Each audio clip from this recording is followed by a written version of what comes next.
Bien, et donc je vais vous parler tout de suite, dans un premier temps, des nouveaux labels ACR, puisque c'est l'abréviation qu'on emploie maintenant, qui ont été décernés très très récemment, puisque ça s'est passé en début d'année, là, à la DRAC, au sein d'une commission qui s'appelle la CRPA. Donc, le label, en fait, il existe pour sensibiliser le public à l'architecture qui n'est pas très appréciée en général du XXe siècle. Et le ministère de la Culture l'a mis en place en 1999 avec ce label qui s'appelait architecture, patrimoine du XXe siècle. Label patrimoine du XXe siècle. Et en 2016, il y a une nouvelle loi sur le patrimoine, la loi LCAP, qui a modifié l'appellation et un petit peu les règles aussi du jeu. Et le label maintenant s'appelle Architecture contemporaine remarquable, donc ACR. Alors, la différence avec l'ancien label, c'est que c'est un label qui dure 100 ans. Ça concerne les édifices de moins de 100 ans, c'est-à-dire qu'aujourd'hui, on peut travailler sur des édifices de 1919 jusqu'à 2019, l'année prochaine. Ceux de 1919 tombent, non plus le label, et voilà, et ainsi de suite. Donc, le label qui est donné aujourd'hui, il expire au bout de 100 ans, après la construction du bâtiment. Et puis, il y a aussi une chose très importante avec ce nouveau label, c'est qu'il introduit, dans le cadre de la loi, une contrainte pour les propriétaires qui ont maintenant l'obligation, le devoir, de signaler les travaux qu'ils ont l'intention de faire sur les édifices en amont des dépôts de permis de construire, ceci ayant pour objectif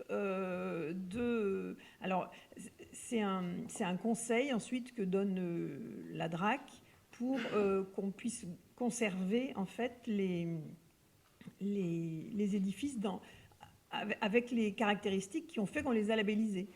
Et si les propriétaires ne respectent pas cela, et bien effectivement, on peut enlever le label. Voilà.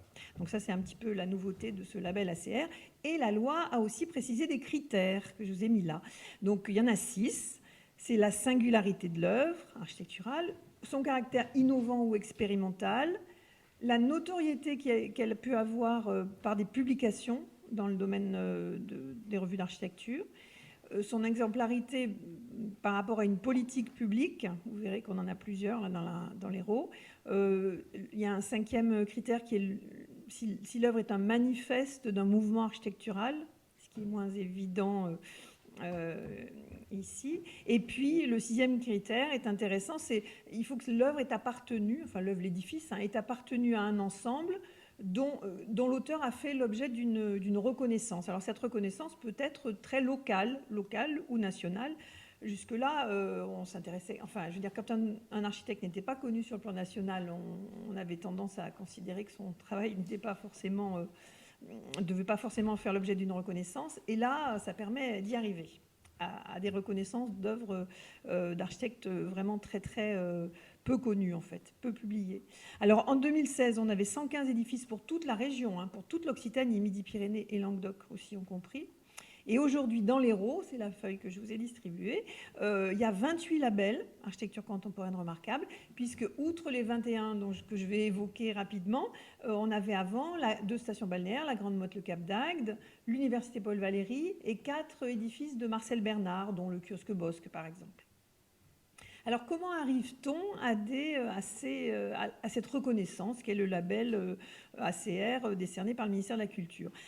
Alors, en fait, il y a une étude de repérage de l'architecture qui a été réalisée entre 2016 et 2018 par 2 chargés d'études, Élise Kering et Florence Marciano, et qui a abouti à 433 références bibliographiques. C'est-à-dire qu'on a 433 mentions d'édifices conçus, et je précise, entre 1950 et 1985, puisque c'était la fourchette chronologique qu'on avait choisie ici en Occitanie. Donc à partir de ces références, 433, on fait des sélections. Le groupe de travail mis en place par la DRAC fait des sélections de 67, 56, puis 25. 25 ont finalement été sélectionnés et examinés par une commission qui s'appelle la CRPA, la Commission régionale du patrimoine et de l'architecture. Il a fallu 2 séances pour arriver à venir à bout de ces édifices parce que, en fait, comme ce ne sont pas, c'est pas une architecture qui est habituelle pour la commission, qui s'intéresse plutôt aux monuments anciens, qui vont devenir des monuments historiques. Il faut justifier quand même beaucoup quand on présente de l'architecture des années 70, 80, 85. Voilà, donc les discussions ont été longues, ça a pris 2 séances et on a aujourd'hui 21 édifices labellisés qui ont été présentés par typologie architecturale. Donc c'est ce que je vais vous montrer de façon un peu rapide. Donc architecture administrative et commerciale, et alors là évidemment je mets en avant ce qui a fait l'objet de l'affiche d'ailleurs du mois de l'architecture, la Criée de Sète, parce que c'est un bâtiment assez extraordinaire, d'une part par sa localisation, donc par son architecte qui est Jean Lecouteur, c'est celui qui a construit le Cap d'Agde, il est très connu de façon nationale et internationale. Et puis ce bâtiment est très novateur. Il a par ailleurs une forme architecturale très originale. Là, c'est une image qu'on ne voit pas parce que c'est la toiture, on est sur la toiture là. Donc ce sont des voiles de béton et traités un petit peu à la... Bon voilà, l'idée qui a été évoquée, c'était que ça pouvait faire penser à une raie manta ou éventuellement à un oiseau, mais en tout état de cause, il y a un envolement de ces voiles de béton, un envol de ces voiles de béton qui est assez extraordinaire.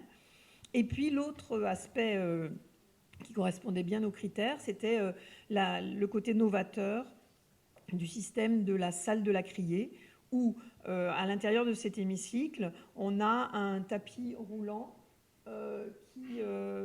qui au centre là. Est-ce que c'est la bonne souris? Oui. Non.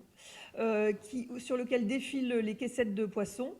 Et de leur place, les mareyeurs peuvent appuyer sur un bouton pour faire afficher. Il y avait un grand tableau, non pas à la main, mais un grand tableau électronique qui permettait d'afficher tout ça en 69. La criée vient de fêter ses 150 ans.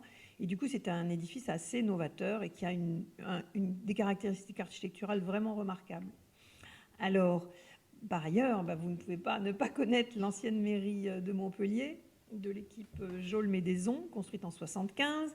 Bon, ce qui est remarquable ici, c'est le fait qu'on est sur le polygone militaire et ils ont fait une allusion à cette construction militaire avec ce talus renforcé, un petit peu forteresse, sur lequel s'élève un parallélépipède en mur rideau qui, lui, est par contre extrêmement contemporain dans son traitement.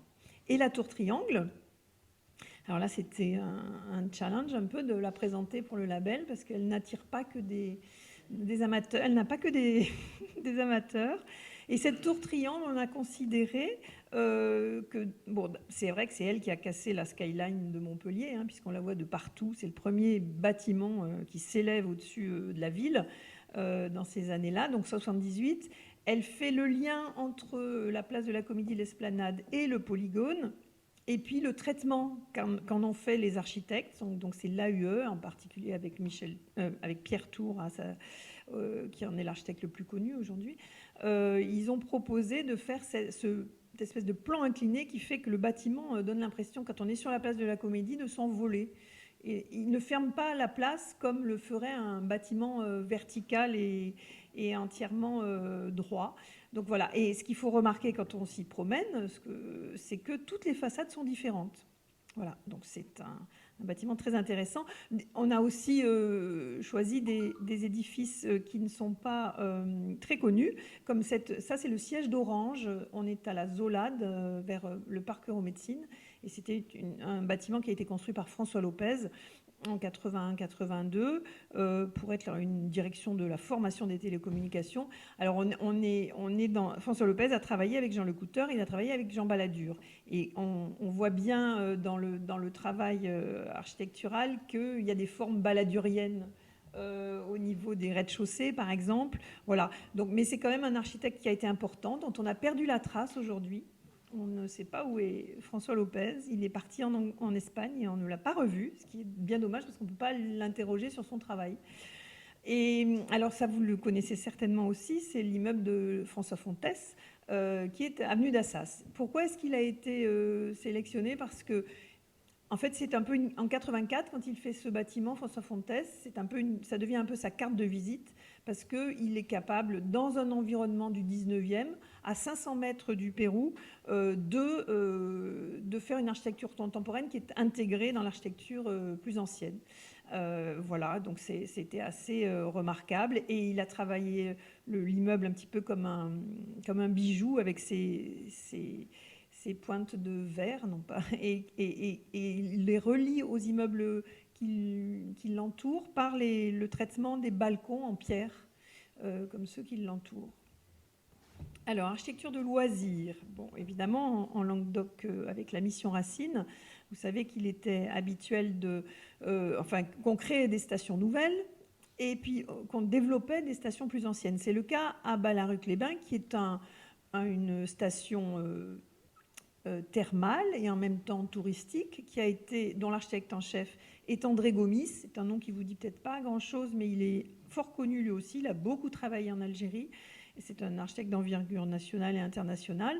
Et là, à Ballaruc, on a sélectionné un village de vacances qui s'appelle les Rives de Thau. À 7, le musée Paul Valéry, d'un architecte tout à fait peu connu, Guy Guillaume, construit en 70. Guillaume, on sait qu'il a construit des immeubles à la paillade, et à part ça, bon, il est mort très jeune aussi, hein. C'est sans doute ce qui fait qu'il est moins connu, mais voilà, c'est un architecte communiste. On pense qu'il a été choisi par le maire de Sète pour cette raison, mais il a fait un édifice qui est tout à fait remarquable et qui est complètement dans sa fonctionnalité qui perdure aujourd'hui, c'est-à-dire qu'il accueille parfaitement bien les expositions. Un édifice qui a fait parler un peu, Port-en-Bonne, puisque c'est un centre naturiste de la famille Oltra. Or, vous savez que dans les critères, il y avait la notoriété de l'œuvre. Et alors, Port-en-Bonne a fait l'objet d'une quantité de publications incroyables. Alors, ici, on n'en parlait pas trop parce que ce n'était pas forcément très apprécié, mais dans les revues nationales et internationales d'architecture, ça a été énormément publié. Et c'est vrai que c'est un édifice, enfin c'est une résidence pour les naturistes, mais qui a une architecture absolument remarquable de François Lopez. Et puis, il n'y a pas que des œuvres artistiques, il y a aussi ce type d'édifice comme une piscine tournesol. Vous savez que c'est un programme qui a été qui a été souhaité par le ministère de la Jeunesse et des Sports en 75, parce qu'il y avait énormément encore de noyades et que la natation, les enfants ne savaient pas vraiment bien nager. Donc, et de plus, il fallait avoir de bons résultats pour les compétitions de natation aux Jeux Olympiques. Donc, il y a eu une impulsion forte. Et Bernard Schoeller a construit 183 piscines tournesol, dont celle de Frontignan, qui, elle, a été sélectionnée parce qu'elle est vraiment dans son état d'origine, c'est-à-dire que vous voyez les couleurs absolument incroyables et très vintage qui sont toujours là. Alors, il y a de l'habitat aussi, forcément, d'architecture domestique. Je vais aller plus vite pour pouvoir laisser parler M. Pigère. Là, on a un bâtiment qui est à Montpellier et qui est surtout d'un architecte extrêmement célèbre qui s'appelle André Woginski. Ou Woginski. Voilà, Woginski. 1962, c'est un bâtiment qui... Alors, Woginski a travaillé a été l'architecte d'opération de la Cité radieuse pour Le Corbusier à Marseille. Et quand on est dans ce bâtiment du boulevard Saint-Jaume, on est frappé par les caractéristiques, évidemment, la construction sur pilotis, les grandes ouvertures, ces dallages en ardoise noire très brillante, des grands espaces ouverts, et puis des loggias qui aujourd'hui posent des problèmes. Alors Woginski, il a construit à Annecy beaucoup, à Beyrouth, au Japon, à Grenoble. Enfin, c'est un architecte très connu. C'est pour ça que son bâtiment à Montpellier n'était pas du tout réputé. Et il a été un peu dénaturé par des peintures vertes, mais malgré tout, on a considéré que c'était un bâtiment très important. Alors à 7, la villa de Pierre Soulages, là aussi c'est la notoriété extraordinaire de Pierre Soulages qui fait que ce bâtiment a été choisi, mais il a été conçu, d'après Pierre Soulages, par lui-même et réalisé par un architecte qui s'appelle Jean Rouzeau, qui est un Sétois, qui est assez connu dans l'Hérault, en 1960. Bon, évidemment, il est clair qu'on a une architecture imitée de l'architecture américaine et sans doute de Mies van der Rohe. Et l'idée, c'est d'être dans le paysage, avec aussi peu de rupture possible pour l'œil, pour que de l'intérieur vers l'extérieur, on ait un accès visuel à la mer. Bon, c'est un lieu de travail pour Pierre Soulages, qui y habite toujours. Je ne vais pas m'étendre là-dessus. Par contre, je vais m'étendre un tout petit peu plus sur Guy Grégory, qui est un architecte qui est mort l'an dernier, oui, et qui était assez extraordinaire, parce qu'il a fait des choses très, très différentes. On avait repéré cette maison, ça c'est une publication, là, sur cette image, 1975, c'est une villa qui est construite à Sussargues, qui aujourd'hui est complètement envahie par la végétation, mais on voit encore bien le travail sur le béton brut. Grégory a été complètement adepte du travail de Claude Parent et du brutalisme de Claude Parent. Et donc, on sent vraiment cette influence dans cette maison qui, par ailleurs, a des côtés tout à fait étonnants. Tous les volumes sont ouverts. Donc, vous voyez cet escalier-là, qui est toujours dans cet état-là aujourd'hui. Et puis, énormément d'ouvertures, une salle de bain à la Corbusier. Enfin, voilà. Donc, c'est une villa très étonnante. Il a construit aussi à Castelnau-le-Lez. Il a construit beaucoup, Guy Grégory. On a sélectionné simplement une ou deux, parce que cette villa Urbani, c'est comme une forteresse construite en pierre sèche. La commande était très étonnante. Ce que voulaient les propriétaires, c'est une maison où il n'y ait pas besoin de chauffage, que ce soit la cheminée qui chauffe entièrement la villa. Et au dire des propriétaires actuels, c'est complètement le cas. Donc elle est très fermée d'un côté, elle est un petit peu ouverte de l'autre sur le jardin et la piscine, mais malgré tout, le travail sur la pierre sèche et sur le thermique a été très efficace apparemment. Il construit beaucoup de choses un petit peu genre forteresse comme ceci, deux villas à Castelnau et le centre des témoins de Jéhovah à Saint-Onès, et des choses assez différentes qui sont connues aussi de ce qu'il a fait, le collège d'Agde et le lycée Champollion à Latte, qui est dans un style très différent, mais qu'on n'a pas l'habitude parce qu'on était hors période, parce que je vous ai dit qu'on avait travaillé sur 1950-1985. La villa solaire, une villa solaire qui a été construite par Gérard Chave en 86 sur la colline de Sète, avec une forme assez étonnante. C'est une maison plus d'architectes, mais plus d'ingénieurs, avec des murs trombes que vous voyez ici. Donc ce sont des murs noirs. Les fenêtres ne sont pas des fenêtres. Vous voyez ce que je... Voilà, les fenêtres sont au milieu, mais il y a un mur épais qui accumule la chaleur. Et donc c'est ce système des murs trombes qui est assez étonnant.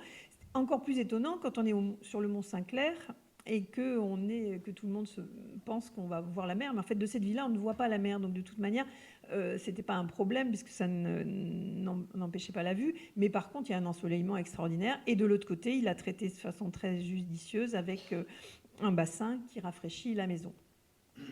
Alors, l'architecture scolaire, qui est une autre typologie, un groupe scolaire de Claude Charles Mazet, 1954, on est au moment de la reconstruction, il faut construire des écoles vite, bien et pas cher, et Claude Charles Mazet fait un prototype, et à Alignan du Vent, cette école est restée quasiment dans son état d'origine. À Montpellier, 2 restaurants universitaires ont été labellisés, celui du Triolet.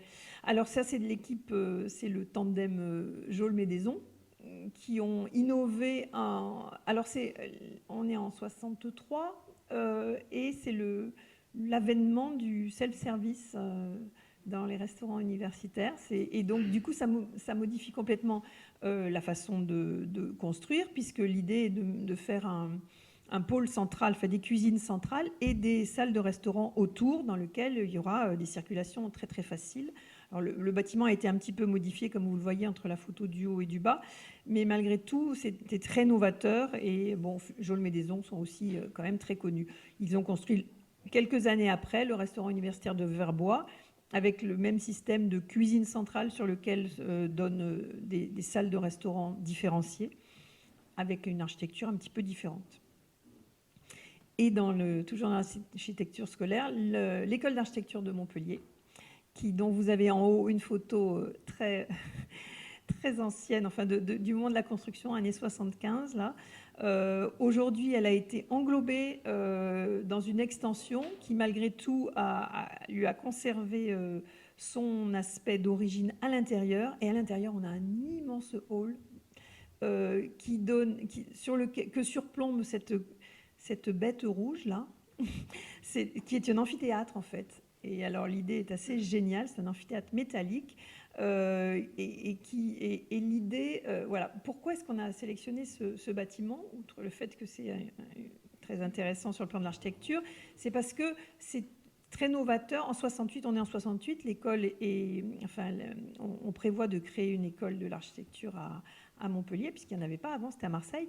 Et là, le projet s'est fait entre étudiants et professeurs, et c'est un projet, c'est une équipe en fait, qui a étudié la façon d'être le plus confortable pour les étudiants et les architectes qui viendraient enseigner dans cette école. Architecture religieuse, je ne vais pas parler du Saint-Esprit, mais le seul autre édifice qu'on a labellisé, qui est très singulier parce que c'est un artiste tapissier qui a eu l'idée de ce couvent des Tourelles à Saint-Mathieu-de-Tréviers. Il l'a construit avec 2 architectes qui ont réalisé son projet. Son projet, c'était celui-ci. Donc, il avait fait une maquette, un dessin, et puis les architectes l'ont réalisé. Donc, c'est un tout petit couvent qui est... alors là aussi, M. Piget en parlera après, mais on est au moment de 68, et ce qui est souhaité, c'est un rassemblement de la communauté autour de la parole et autour de l'officiant, enfin du célébrant. Et donc du coup, on a une chapelle ronde dont vous voyez le système de couverture. On a la maquette d'un côté, et puis à l'intérieur, on a alors c'est la tripartite, la Trinité aussi. Voilà, il y a beaucoup de symboles, mais c'est une œuvre assez intéressante et assez originale, même s'il n'y a pas d'architecte connu là pour le coup. Et puis, évidemment, à Montpellier, Antigone de Bofill. J'insisterai pas parce qu'il y aura une conférence très bientôt de Thierry Lochard. Mais Bofill, c'était l'idée qui était... Au départ, on pensait labelliser la perspective générale, qui, vous le savez, a été largement modifiée puisque la place du Nombre d'Or a été ouverte pour relier à la ville. Et donc, voilà la partie d'Antigone qui a été labellisée.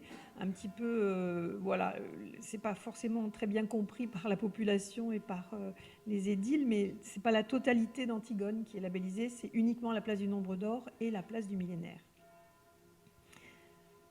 Et je vais laisser la parole à Marcel Pigère pour qu'il vous parle davantage de l'église Saint-Esprit de Montpellier. Je vais essayer de m'exprimer un peu sur cette église Saint-Esprit qui a 50 ans maintenant, puisqu'elle a été construite en 1958. Et ça a été la création d'une paroisse nouvelle qui avait été décidée par l'évêché de Montpellier. Et naturellement, elle a subi l'influence et les obligations qu'imposait la réforme liturgique de Vatican II, puisque là, le fonctionnement d'une église était modifié, et son utilisation aussi, par les nouvelles règles de la liturgie. Alors, inutile de vous dire que, bon, moi j'ai été appelé à être l'architecte de cette paroisse parce que, en tant que catholique, chrétien, j'avais participé à beaucoup de mouvements de réflexion sur cette histoire de Vatican II, qui était passionnant à suivre d'ailleurs. Donc, les prêtres ou les religieux qui m'avaient rencontré à cette époque-là m'ont demandé à ce jour-là de procéder à l'étude de l'église du Saint-Esprit. C'était d'autant plus tentant que le vocable du Saint-Esprit, déjà, ça pose quelques petits problèmes pour réfléchir à la conception de la chose. Alors, de toute manière, j'ai eu affaire à un curé bâtisseur qui avait été désigné, qui était un type remarquable d'ailleurs, hein, mais quand même qui m'avait dit, vous savez, j'ai pas un centime encore pour faire une église. Alors, voilà le programme que je souhaite. Il faut que je puisse accueillir entre 600 et 700 paroissiens à chaque cérémonie. Donc, trouvez-moi le maximum d'espace avec le minimum de prix. Bon, on s'était forcé à ça. Il est évident que, je ne sais pas si quelques-uns d'entre vous connaissent cette église, mais peut-être après ce que je vous aurais dit ou vous en aurez fait apprendre, serez-vous tenté d'aller la voir parce que vous comprendriez mieux certainement ce que je vais essayer de vous expliquer. Donc,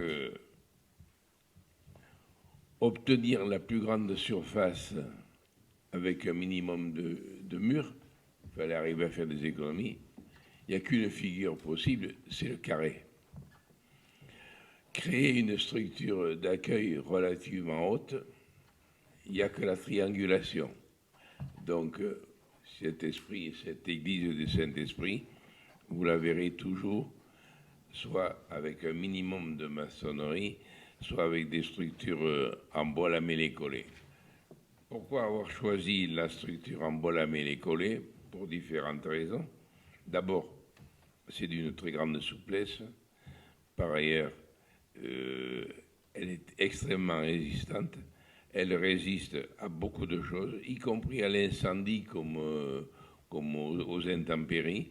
Et en plus de ça, j'avais l'occasion d'avoir près de moi un compagnon charpentier de haute volée, un homme extraordinaire, et c'est lui qui l'a réalisé. Alors, vous êtes surpris un petit peu parce que, contrairement à ce qu'on a fait dans votre habitation, où on a fait les murs d'abord, et puis on a mis une charpente dessus, là c'est l'inverse. On a commencé à faire une charpente, on l'a mise en place, et on a bâti les murs après. Il y avait différentes raisons à ça. C'est parce que les éléments porteurs de cette charpente sont très importants. Il y a des pièces qui font 25 mètres de long, il y a qui pèsent jusqu'à 5 tonnes, donc il y avait des problèmes de manœuvre, etc.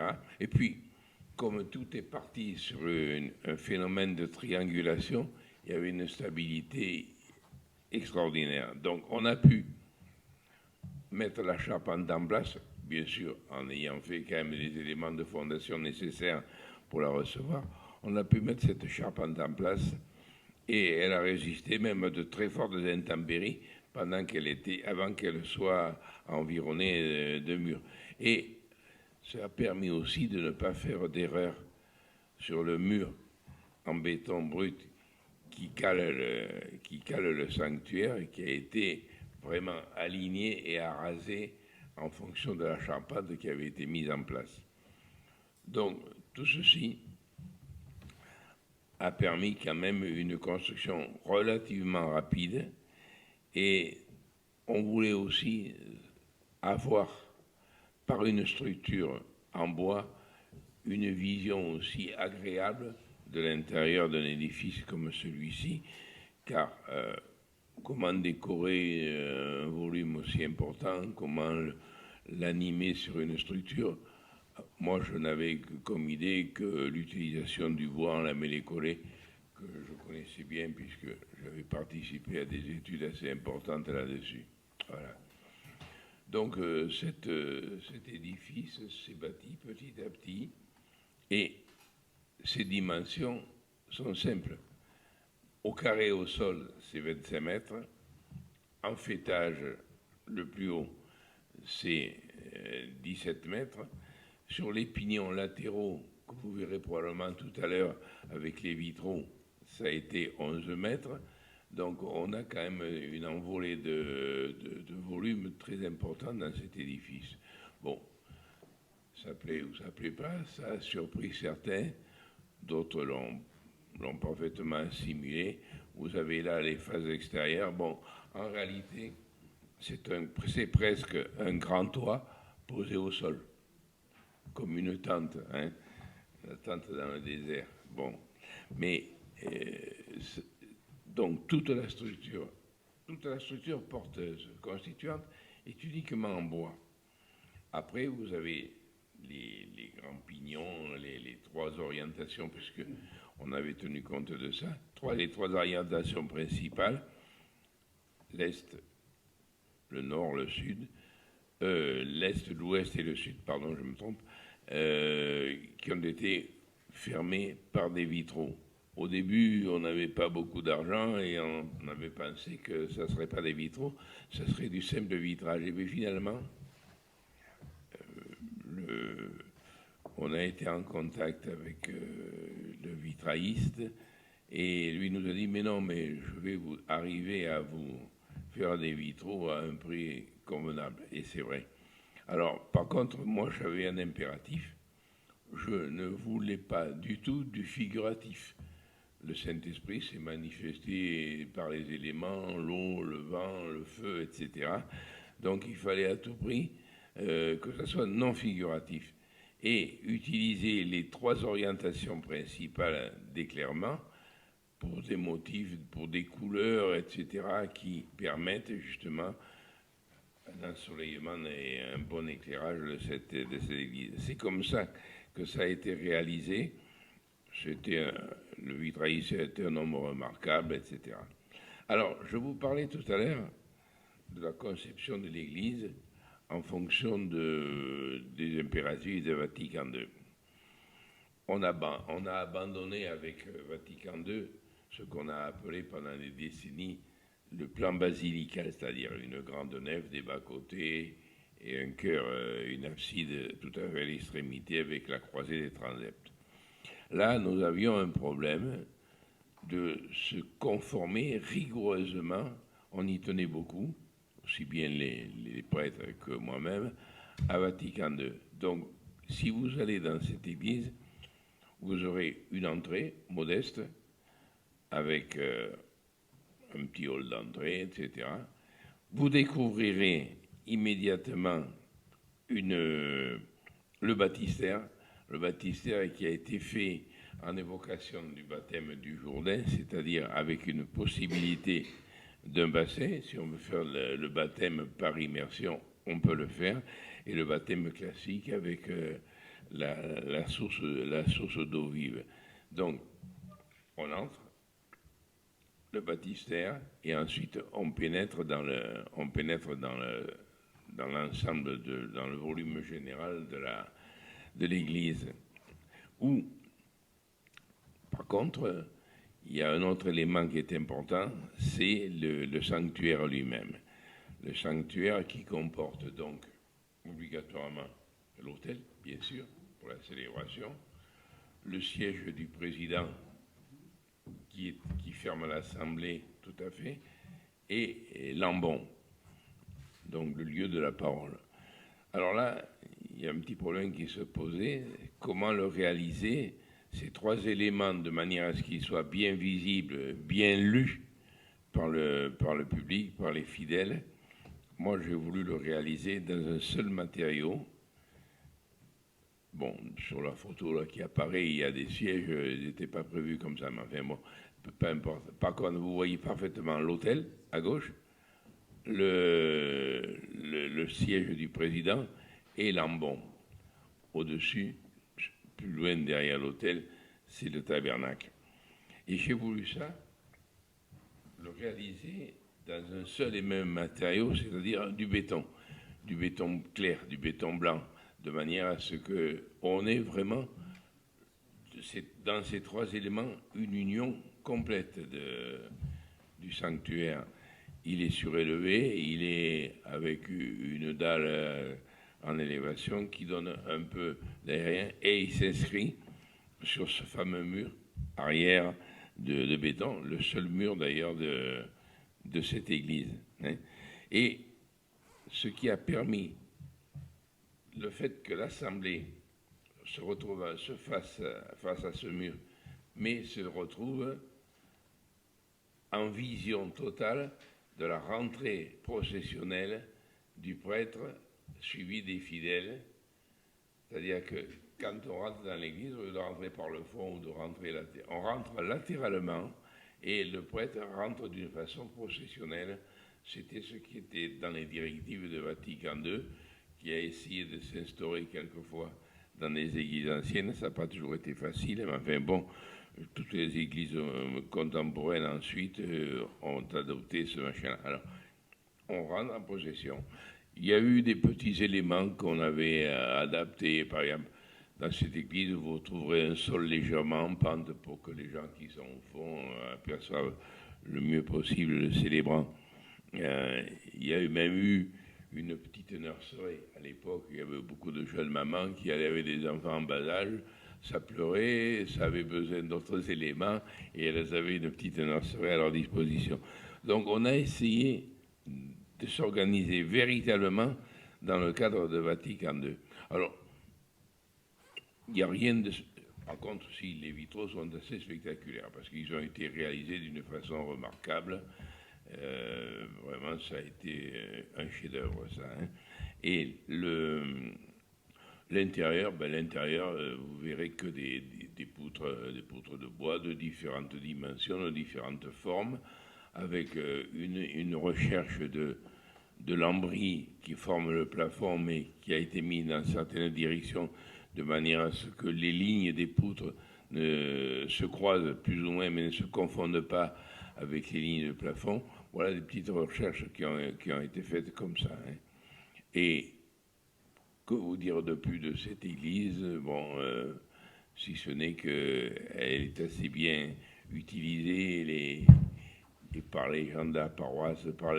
J'ai connu pas mal de prêtres qui y allaient pour le plaisir de célébrer dans cet édifice. Bon, ça leur plaisait. Voilà. Donc, ce que je peux vous dire en gros de cette église de Saint-Esprit, je vous incite à aller la voir, croyant ou pas croyant, peu importe, allez-y par curiosité. Vous y verrez une structure de charpente que vous rencontrerez plus beaucoup maintenant, car le charpentier qui m'a construit, il est mort, hélas. Il avait l'âge de mon père, il est mort il y a quelques années, mais c'était un homme extraordinaire. C'était lui d'ailleurs qui avait réinventé la technique de la charpente à la mêlée collée. Je vais vous apprendre peut-être une chose. La charpente à la mêlée collée a été inventée par un Français, c'était le colonel Émy. Il avait inventé ça entre les deux guerres. Malheureusement, les guerres ne sont pas toujours très favorables pour la construction, et on n'a pas continué l'usage de la mêlée collée, naturellement, en France. Par contre, les Américains s'en sont accaparés. Et ils ont construit pas mal de choses en fonction des données du colonel Émy, à faire beaucoup de poutres, tant et si bien que nous, Français, dont l'inventeur était un compatriote, nous achetions, pour pouvoir avoir du lamellé collé, nous achetions des poutres en Belgique, parce que les Américains avaient construit une usine en Belgique, nous achetions ça. Et alors, mon charpentier, qui s'appelait Édouard Charles étant son nom de famille, se tracassait de ça, c'était un charpentier de haut vol, s'était mis à rechercher un petit peu la façon de refaire du lamellé collé en France. Et il a tout réinventé. Il a réinventé toutes les machines 4 faces pour travailler les lamelles. Il a inventé les presses, il a inventé des tas de choses. Il a fallu qu'il trouve de la colle, etc. Et en 1957, il a réalisé les premières charpentes en lamellé collé. Moi, je l'ai connu peu de temps après. J'étais assez passionné par ces mouvements de charpente. Et c'est là, comme ça, on a fait pas mal d'ouvrages ensemble, en dehors de l'église de Saint-Esprit. J'avais déjà réalisé quelques ouvrages avec lui, même de grande portée, avec des portées de 40 mètres sur des arcs. Ça posait pas trop de problèmes. Et un beau jour, il m'a dit, je tiens à tout prix à faire cette église. Et il l'a réalisé de façon remarquable. Donc voilà un peu l'histoire du lamellé collé en France, qui impose quand même certaines choses, une certaine rigueur pour le réaliser, si on veut que ça.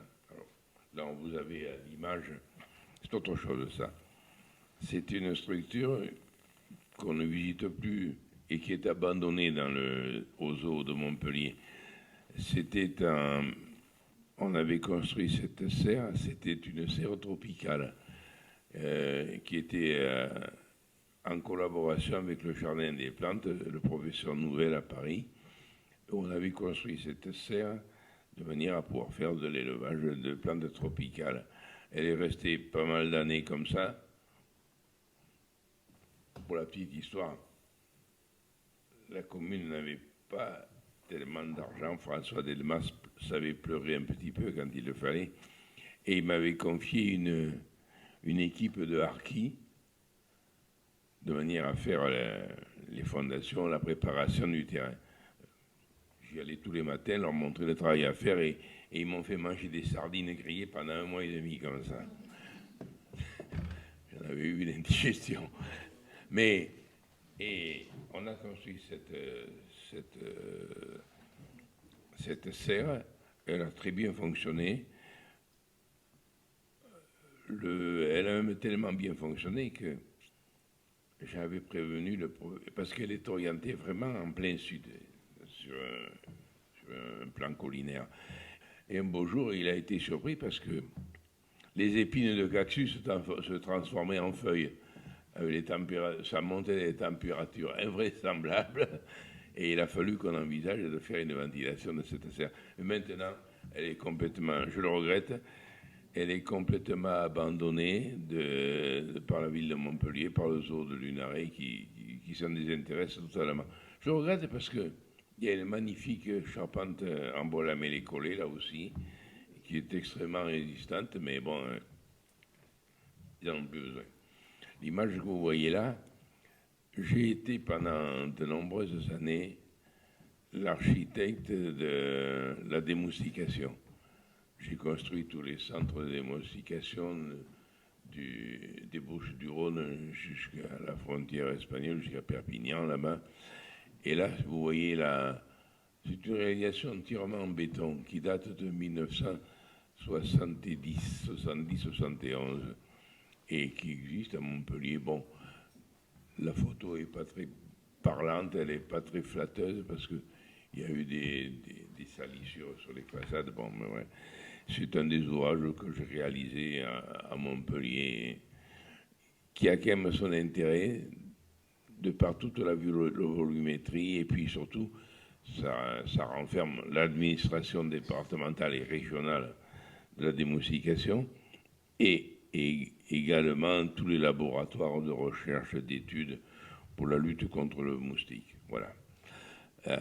À l'intérieur de ces bâtiments, on a fait des extensions. La petite image que vous voyez là-bas à l'extrémité, celle-ci là-bas, c'est une extension qui a été faite. Il fallait trouver une nouvelle entrée.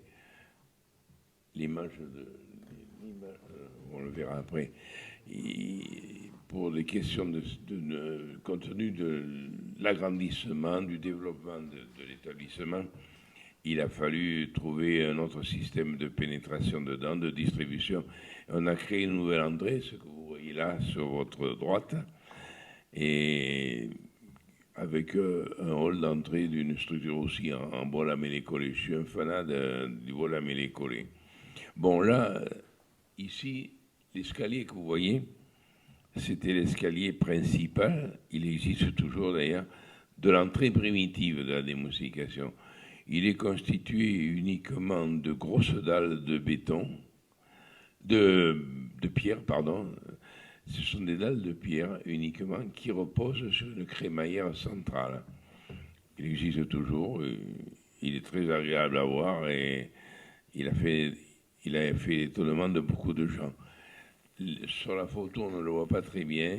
Les murs sont revêtus de céramique et qui donne un aspect. Alors, il y a un contraste entre de la pierre bien finie et des céramiques à terre cuite. C'est quand même très agréable. Voilà. Pour la démoustication. Bon, ça, c'est les photos. Vous voyez les vitraux de l'église Saint-Esprit. Ne soyez pas choqués par la porte que l'on voit, qui apparaît en clair. Elle était habillée de vitraux. Et un jour, il y a eu des vandales là. Ils ont cassé la porte et On n'a pas refait les vitraux sur la nouvelle porte, voilà.